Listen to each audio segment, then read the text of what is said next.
The text came through while I was still sitting in my car, hands resting uselessly on the steering wheel, engine off, the parking garage humming softly around me. I can't date an unemployed loser. That was it. One sentence. No punctuation drama, no hesitation, just a clean surgical cut. 18 months together, gone in the time it took my phone to buzz. I stared at the screen, feeling something strange settle in my chest. Not panic, not heartbreak, something colder, heavier, like the moment you realize the floor you've been standing on was never solid to begin with. I had just been laid off an hour earlier, 8 years with the same company, walked into a conference room, HR sitting there, my role eliminated, polite words, corporate smiles, a box of desk items placed gently into my hands like an apology wrapped in cardboard. And then him, my boyfriend, 28, the man I'd talked about moving in with.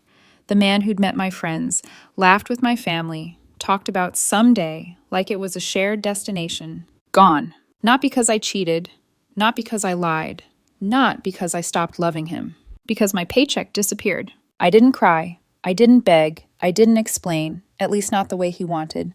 I sat there in my car, fluorescent lights buzzing overhead, phone cooling in my palm, realizing something important. He hadn't left because I failed. He left because he thought I had. What he didn't know, what he couldn't have known, because he never stayed long enough to ask, was that I wasn't drowning. I was floating. A severance package so large, it would have made his jaw drop. A better job already lined up, a future that didn't need him in it. But I didn't tell him any of that. Because this wasn't a misunderstanding to clear up. It was a truth to be revealed. 6 weeks later, he would see me step out of a car he didn't expect me to own. He would look at me the way people do when their math suddenly stops working. And he would say the words that would seal his fate completely. I believe in second chances. What he didn't understand, what he was about to learn the hard way, was that second chances are not automatic. They are earned. And some choices only get one shot. I met him at a point in my life where things finally felt steady. Not perfect, just steady enough to breathe. We were introduced through mutual friends at a small gathering that wasn't supposed to matter. I almost didn't go. I remember standing in front of my mirror that night, debating whether I had the energy to socialize after a long week at work. I went anyway. That decision would quietly reshape the next year and a half of my life. He was charming in an effortless way, not loud, not flashy, the kind of man who listened just enough to make you feel chosen. When he laughed, he leaned in. When I spoke, he looked at me. Not his phone, not the room, not the people passing behind me. Me. That mattered. We started dating casually. Coffee turned into dinners. Dinners turned into weekends. Within a few months, he had a drawer at my place, a toothbrush, a side of the bed that became his without ever being officially declared so. He liked structure, 5-year plans, conversations about timelines, where he wanted to be, what kind of life he imagined. I admired that. I'd spent years building my own stability, career, savings, independence. I wasn't looking for someone to rescue me. I wanted a partner, an equal. At least that's what I thought he wanted too. Money came up early in our relationship. Not directly, never in a crude way, but often enough to notice. He talked about providers, about how his father leaving when he was young made financial security feel like oxygen, something you don't think about until it's gone, and then it's all you can focus on. I listened, I empathized. I didn't realize then that those conversations weren't just reflections of his past. They were warnings. Still, things were good, comfortable, predictable. We took trips, celebrated birthdays, attended family events together. My friends liked him. My family thought he was responsible. He liked that word, responsible. He wore it like armor. We talked about moving in together soon, about finding a place that made sense for both of us, about the future in vague but confident terms. Nothing dramatic, nothing rushed.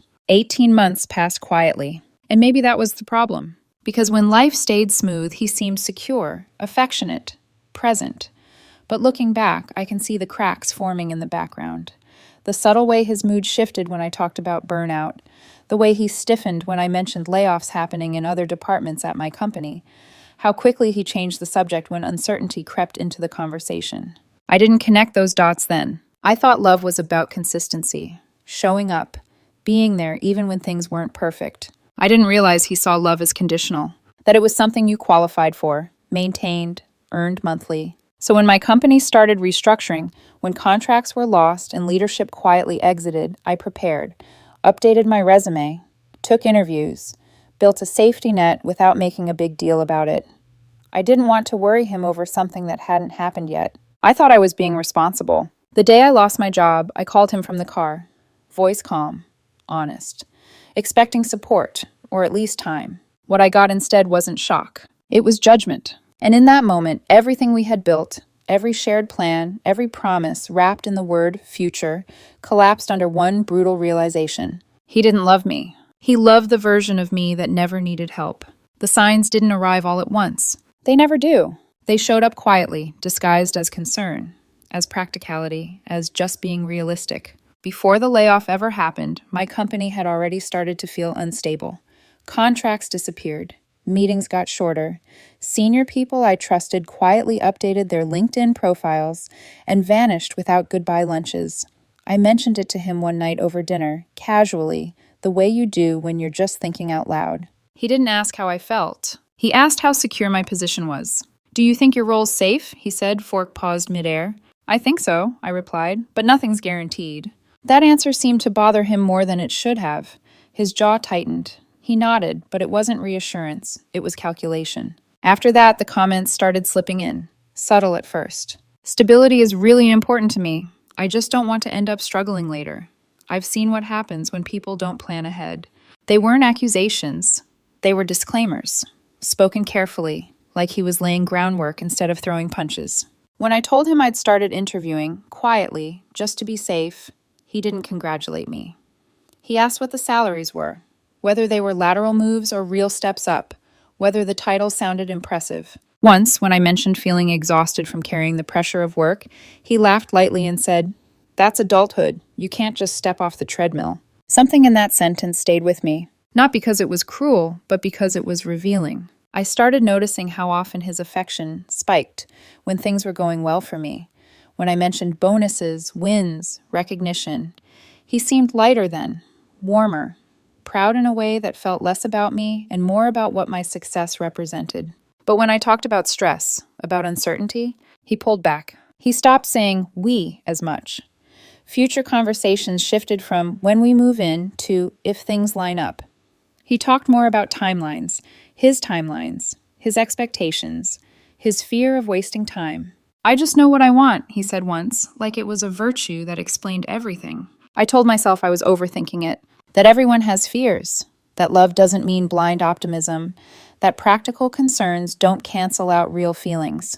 But there was one moment I couldn't shake. We were lying in bed, scrolling on our phones, when he mentioned a friend who'd stayed with a partner through a long period of unemployment. "I don't think I could do that," he said. "Not at this stage of my life." I turned my head toward him. "Why not?" He shrugged. "I need someone who can keep up, someone established." The word landed harder than he intended.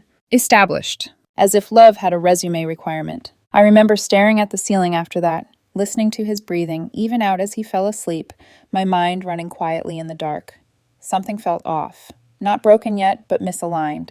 Like we were walking in the same direction for now, but for very different reasons. I still believed that if something happened, if life tested us, we'd face it together. I was wrong. The conflict wasn't waiting in the future. It was already there, waiting for the moment my value dropped on paper. The call came at 10 in the morning on a Thursday.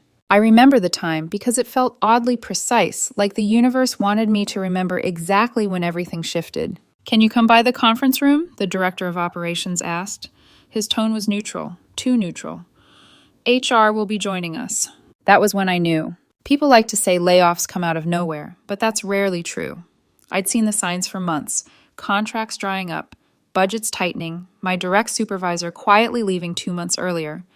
I didn't know the timing, but I knew the direction. Still, knowing something intellectually doesn't stop your stomach from dropping when it actually happens. I walked into the conference room. HR was already seated, folders neatly stacked, polite expressions fixed in place. The words came out exactly the way you'd expect. "We're restructuring. Your position is being eliminated. Today will be your last day. 8 years with the company," just like that. They slid a packet across the table. Severance. Company policy was 2 weeks per year of service, but because multiple senior roles were being cut, they'd increased it. 16 weeks of pay. Unused PTO paid out. Cobra covered for 6 months. I nodded, asked the right questions, signed nothing yet. I walked out at noon carrying a box of my things and a severance agreement to review, feeling oddly calm. Sad, sure, but not panicked. I had savings. I had interviews in motion. I even had a verbal offer from a competitor already discussed. Better title, better pay. I was waiting on the official letter before giving notice. I sat in my car and called him. "Hey," I said. "You free? I need to talk about something." "I'm at lunch with my sister," he replied. "What's up?" "I got laid off this morning." There was silence on the line. Not concern, not surprise. Just silence. "Are you serious right now?" he finally said. "Yeah, it's rough, but I'll explain when— I can't do this." His voice went cold, like a door slamming shut. "Can't do what?" I asked. "I can't be with someone who doesn't have their life together," he said. "I need stability. I need a partner who can provide." I actually laughed. Not because it was funny, but because it was surreal. "It's a layoff," I said. "It happens. I have savings. I have—" "Stop," he cut in. "Just stop. I've been thinking about this anyway. You're not where I need you to be." "Where you need me to be," I repeated. "I want a house, security, not someone starting over at 32. "I'm not starting over," I said quietly. "Yes, you are," he replied. "And I'm breaking up with you. I need someone established, someone successful, not—" He paused. "Not an unemployed loser." The words hit harder than I expected. "Wow," I said after a beat. "Okay then." "It's nothing personal," he added quickly. "I just can't waste more time on someone who might not work out."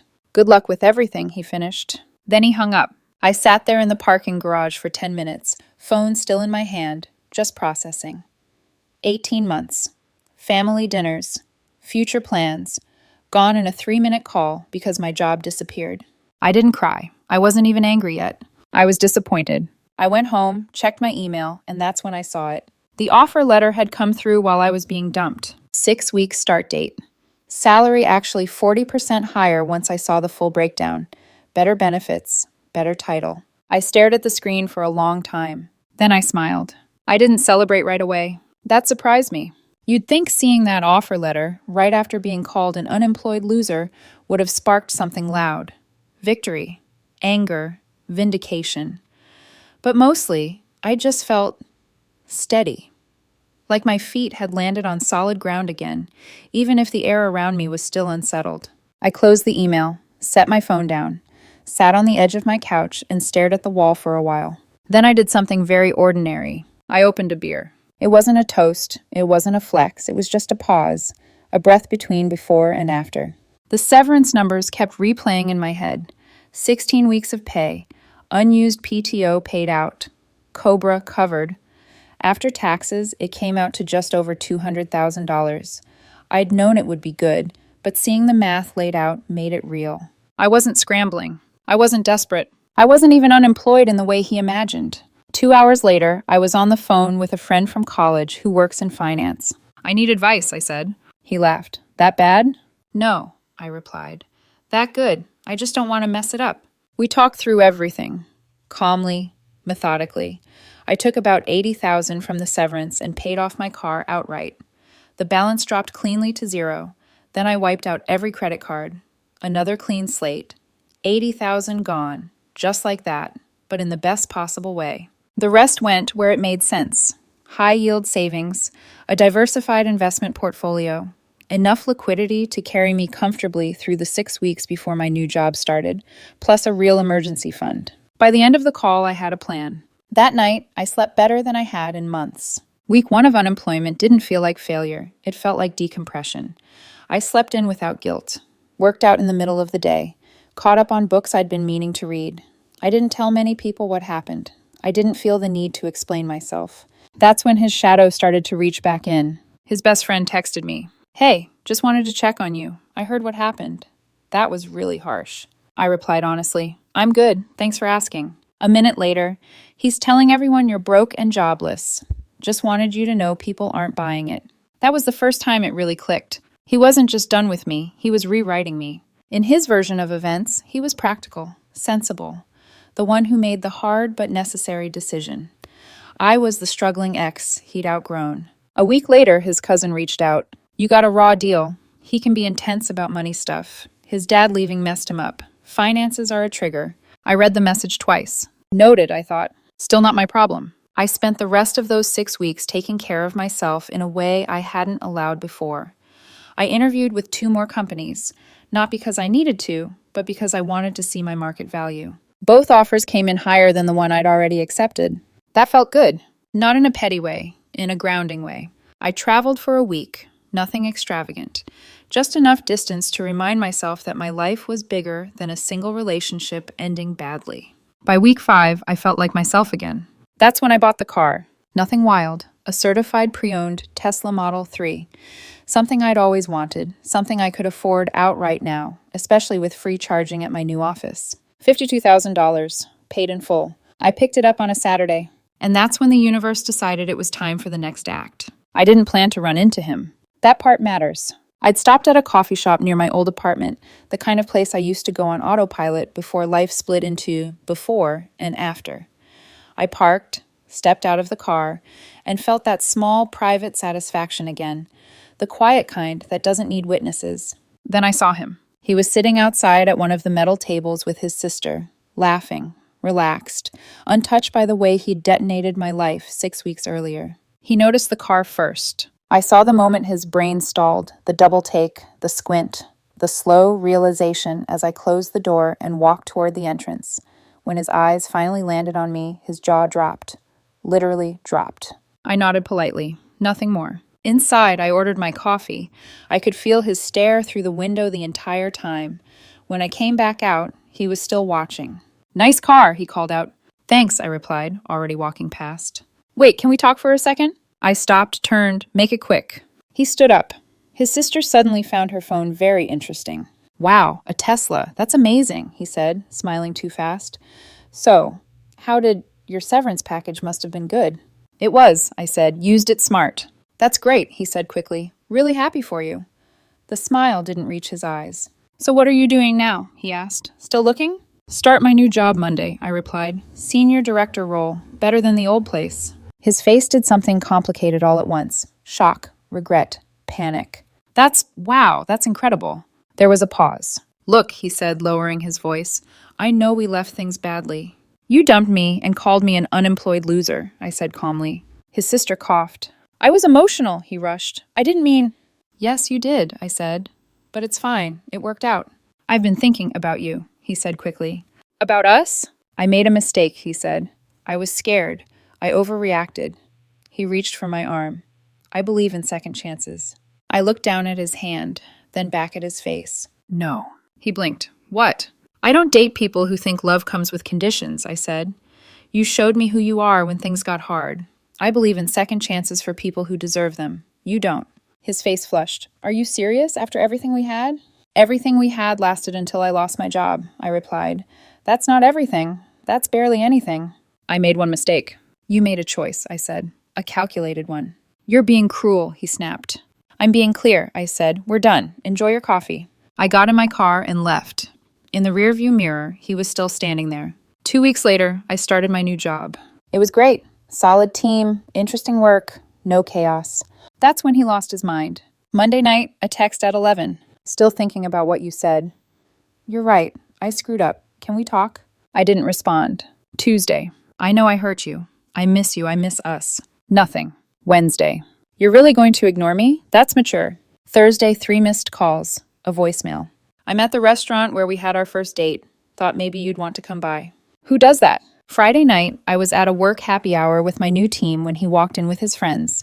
Pure coincidence. Sure. He made a beeline for me. "Hey, what a surprise." My coworkers looked confused. "Hey," I said flatly. "Aren't you going to introduce me?" he asked, glancing at them. "This is my ex-boyfriend," I said. "We broke up. He's just leaving." The table went silent. His face went white, then red. "You're being ridiculous," he hissed. "Can we talk outside?" "Nope." "Fine, be childish." He stormed out. One of my colleagues leaned over. "He dumped you and now wants you back?"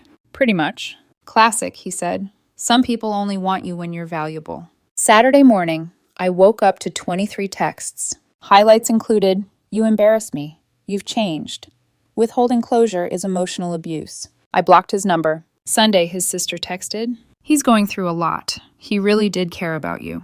I replied once. He had 18 months to care about me. Tell him to move on. I thought that would be the end. It wasn't. I thought blocking his number would create distance. Instead, it flipped a switch. The first time I saw his car in the parking lot of my apartment building, I told myself it was a coincidence. A wrong turn. Someone visiting a friend. I didn't confront him. I didn't react. I went upstairs and closed my door like normal. The second time, 2 days later, I felt it in my chest before I saw it. The familiar shape of his car idling near the entrance. Engine running. Lights off. Waiting. I took photos, quietly, time-stamped, documented. The third time, I called the non-emergency police line. An officer came out, spoke to him, then returned to me with an apologetic shrug. He says he's parked in a public lot, claims he's visiting a friend. He doesn't know anyone here, I said. There's not much we can do unless he approaches you or threatens you, the officer replied. But we've documented it. Call again if it continues. He left and came back 2 days later. That's when the fear crept in. Not sharp, not dramatic, just constant. A low hum under everything. I started checking my mirrors, changing routines, sitting in my car an extra minute before getting out, scanning the lot. Then he found my lunch spot near the office. The first time, I saw him through the window and turned around. The second time, he was already inside. He came straight up to me in line. "Please stop running away from me," he said. "I'm not running," I replied. "I just don't want to talk to you. We need closure." "You got closure. I told you we're done." "That's not closure," he snapped. "That's you being vindictive." I ordered my food. He followed me to a table. "Can you not?" I asked. 5 minutes, he said. "That's all I'm asking." "No. I'll keep showing up until you listen." My hands went cold. "That's stalking," I said quietly. "It's fighting for someone you love." I packed up my food and left. Ate in my car, heart pounding. But the worst moment came the following week. Poker night. 4 friends I'd known since college. My apartment. Casual, safe, familiar. Around 9 p.m., there was a knock at the door. I looked through the peephole. Him. "I know you're in there," he said loudly. "I can hear you." The room went silent. One of my friends whispered, "Is that your ex?" I nodded. He kept knocking. "Just let me in. I brought wine. We can all hang out like adults." I cracked the door with the chain still on. "You need to leave." "Don't do this in front of your friends," he said. "You're embarrassing me." "You're not invited," I replied. "You don't live here." "We used to talk about me hosting poker nights with you." "We broke up. You ended it." One of my friends stepped forward. "Hey, he asked you to leave. You should go." He looked past me, saw all of them watching. His face flushed. "Fine," he snapped. "This is why we didn't work. You never wanted to include me in anything." "You dumped me because I got laid off," I said. Silence. "That's really what happened?" one of my friends asked. "Yeah." "Damn." We never even played cards that night. They told me it wasn't normal, that I should document everything, that I should consider legal protection. I laughed it off at first. Then, 2 days later, he showed up at my job, walked into the building, asked for me at reception. Security called my extension. "You have a visitor in the lobby. He says he's your boyfriend." "Ex-boyfriend," I corrected. "I don't want to see him." 5 minutes later, a text from a new number. "Really? You had security turn me away? I just wanted to bring you lunch." I forwarded it to HR. 20 minutes later, they called me. "This is escalating," the HR manager said. "We're sending him a formal notice. Any further contact with your workplace will be considered harassment." That night, I sat alone on my couch, phone face down, lights off. I wasn't angry anymore. I was tired and scared in a quiet, rational way, the kind that makes you realize love has turned into something dangerous. The breaking point didn't come with yelling or tears. It came with paperwork. The night after HR called me, I sat across from a lawyer in a quiet office that smelled like coffee and printer toner. I laid everything out on the desk between us. Screenshots, photos, call logs, timestamps. His car in my parking lot. The texts from new numbers. The workplace visit. The lunch ambush. The door knocking. He. The lawyer didn't interrupt once. When I finished, he folded his hands and said, "You have enough for a temporary protection order." I blinked. "Already?" "This isn't romantic persistence," he said calmly. "This is a pattern of unwanted contact. It's escalating." "What does that mean for him?" I asked. "He'd be legally required to stay away from you. No contact. No showing up at your home or workplace. If he violates it, there are consequences." I stared at the wall behind him, jaw tight. I don't want to ruin his life. "You're not," the lawyer replied. "You're protecting yours." That sentence settled something inside me. The next afternoon, I filed the paperwork. Court date set. 4 days out. When he was notified, the messages didn't stop, just changed tone. His mother texted, "A protection order? Are you serious? My son made a mistake. You're treating him like a criminal." I didn't respond. I wanted to say, "Your son dumped me when I lost my job and is now harassing me because I didn't take him back when I got a better one." But silence felt stronger. The day of the hearing, I showed up early. My friend from college, the lawyer one, came with me for support. We sat on a hard bench in a beige hallway while people whispered around us. He arrived with his mother and a man in a cheap suit who looked like he'd been hired last minute. He didn't look remorseful. He looked angry. Inside the courtroom, the judge, a woman in her 50s with sharp eyes, called our case. His lawyer spoke first. "Your Honor, this is a misunderstanding between two people who recently ended a romantic relationship. My client has been attempting reconciliation. The petitioner has mischaracterized normal post-breakup contact as harassment." The judge turned to me. "Your response?" I stood, my hands were steady. I asked him repeatedly to stop contacting me. He showed up at my home, my workplace, and places I frequent. He created multiple phone numbers after I blocked him. I have never initiated contact. "Do you have documentation?" I handed over the folder. The judge reviewed it silently. Her expression tightened. She looked up at him. "Sir, how many times did you contact her after she asked you to stop?" He stood abruptly. "We were together for 18 months. You don't just throw that away. I made a mistake and I was trying to fix it." "By showing up at her workplace?" the judge asked. Silence. She turned to his lawyer. "Do you have evidence she invited or welcomed this contact?" The lawyer shuffled papers. "No, Your Honor." "Then I'm granting the temporary protection order." He shook his head. "This is insane. I love her." "That's not relevant," the judge said sharply. "You're harassing her. This stops now."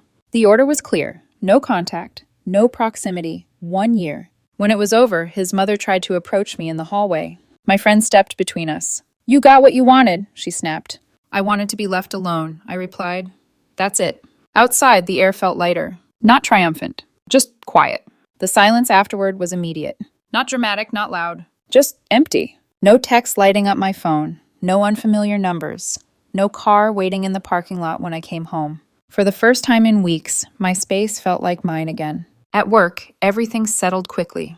HR followed up in writing, confirming the protection order had been documented and that any attempt by him to contact the company again would be handled directly by legal. My manager checked in, not to pry, not to question, just to make sure I felt supported. There were no rumors, no side glances, no damage done. Whatever story he had tried to tell collapsed under evidence. Socially, things shifted in quieter ways. Invitations stopped going to him. Group chats went silent on his end. People didn't announce their conclusions, but they made them. Friends who had witnessed his behavior didn't need explanations. Patterns speak for themselves. His mother tried once more, indirectly, through a mutual acquaintance. "He's devastated," the message said. "He feels like you went nuclear instead of just talking." I stared at that sentence for a long time, because I had talked, clearly, repeatedly, calmly. I had said stop, I had said no, I had said we were done. What people call going nuclear is often just a woman refusing to absorb more harm quietly. Days passed, then weeks. I stopped checking the parking lot before getting out of my car. Stopped flinching when my phone buzzed. Slept through the night without waking up to see if there were new messages or missed calls. The protection order worked. And in that space, without noise, without pressure, I finally understood something. The chaos had never been about love. It had been about control. And once he lost access to me, he lost the story he'd been trying to tell about who I was. That loss hit him harder than losing me ever did. Life didn't suddenly become perfect. It became quiet. And that was better. Work settled into a rhythm I actually enjoyed. The challenges were engaging, not draining. My team was solid. I received positive feedback early on, real feedback, not performative praise. For the first time in a long time, my career felt like a space I chose, not something I clung to for survival. At home, my apartment felt peaceful again. I rearranged things the way I wanted, bought a few things I'd been putting off, read at night, cooked without rushing, let my nervous system catch up to reality. No one knocking, no one demanding access, no one rewriting my worth. I thought about him less and less, not because I forced myself to, but because there was nothing left to process. The lesson had already landed. He didn't leave because I was unemployed. He left because he believed my value was conditional. And when that condition disappeared, so did his commitment. The protection order wasn't revenge. The revenge, if you want to call it that, was clarity. Knowing my worth isn't tied to a title, a salary, or how useful I am to someone else's sense of security. Knowing that love doesn't disappear the moment life gets uncomfortable. Knowing that someone who only wants you when you're winning was never rooting for you in the first place. A few weeks later, I met someone new through a friend. Nothing dramatic, no sparks flying everywhere, just conversation that flowed easily. He didn't ask what I made, didn't comment on my car, didn't measure me. We talked about books, travel, random interests. He listened. That felt different and refreshing. Maybe it will become something, maybe it won't. Either way, it's built on mutual interest, not fear.